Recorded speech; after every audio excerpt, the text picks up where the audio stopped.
Gente, cuando vamos a hacer la anamnesis es uno de los puntos más importantes de nuestro paciente con dolor. A veces nos quedamos allí un tiempo, una hora y media para evaluar todo lo que nuestro paciente puede contar. Por ejemplo, a veces podemos ver al paciente las comorbilidades, los dolores de cabeza, las cefaleas, ¿verdad?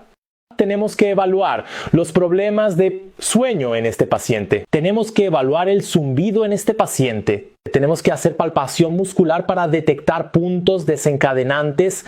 Evaluación del ATM para, por ejemplo, ver un chasquido articular, un desplazamiento de disco articular. Todo esto necesitamos tener en una anamnesis. A esto lo llamo anamnesis de valor.